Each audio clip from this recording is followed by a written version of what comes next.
നമ്മുടെ ജീവിത പങ്കാളി, നമ്മുടെ സഹോദരങ്ങൾ, അയൽക്കാർ, സൗഹൃദങ്ങൾ, ഇങ്ങനെ അനേകരാണ് യുദ്ധഭീതി മുഴങ്ങുന്ന ഈ പല രാജ്യങ്ങളിലായിട്ട് കിടക്കുന്നത്.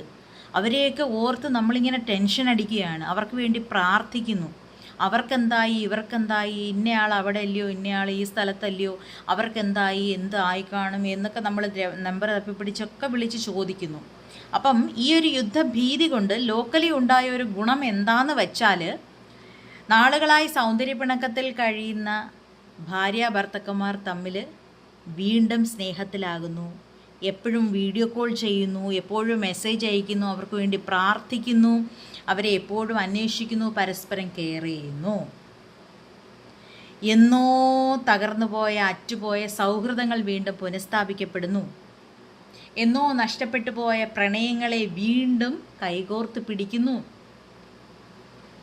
വർഷങ്ങളായി ശീതസമരത്തിലായിരുന്ന അമ്മായിയമ്മ മരുമകൾ ബന്ധം, അതൊക്കെയും വീണ്ടും നല്ല രീതിയിലാകുന്നു.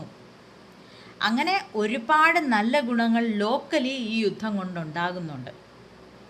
അപ്പോൾ നമുക്ക് ഓരോരുത്തർക്കും ഉണ്ടായ ഈ ഒരു തിരിച്ചറിവ് എന്തിനോ വേണ്ടി മുറവിളിയൂട്ടി യുദ്ധം ചെയ്യുന്ന ഈ രാഷ്ട്ര തലവന്മാർക്ക് കൂടി ഉണ്ടാകട്ടെ എന്ന് നമുക്ക് ആഗ്രഹിക്കാം, പ്രാർത്ഥിക്കാം. യുദ്ധത്തിന് എപ്പോഴും ഒരു അനീതിയുടെ സ്വരമാണ്. എന്തൊക്കെയോ നല്ലതിന് വേണ്ടിയാണ്, നന്മയ്ക്ക് വേണ്ടിയാണ് ഈ യുദ്ധം എന്ന് പറയുമ്പോഴും ഇതൊരിക്കലും നല്ലത് വരുത്തുന്നില്ല. നാശം വിതച്ചിട്ട് മാത്രമാണ് എന്തെങ്കിലും നല്ലതെന്ന് പറയുന്ന കാര്യം സംഭവിക്കുന്നത്. അതുകൊണ്ട് തന്നെ ഒരിക്കലും യുദ്ധം നല്ലതല്ല. അതുകൊണ്ട് ഈ രാഷ്ട്രത്തലവന്മാർക്കും ഈ യുദ്ധഭീതി മുഴക്കുന്ന ഓരോ നേതാക്കന്മാർക്കും നല്ല ബുദ്ധി ഉദിക്കട്ടെ, നമുക്കുണ്ടായ തിരിച്ചറിവ് അവർക്കും ഉണ്ടാകട്ടെ എന്ന് നമുക്ക് ആത്മാർത്ഥമായിട്ട് പ്രാർത്ഥിക്കാം. എല്ലാവർക്കും നല്ലത് വരട്ടെ.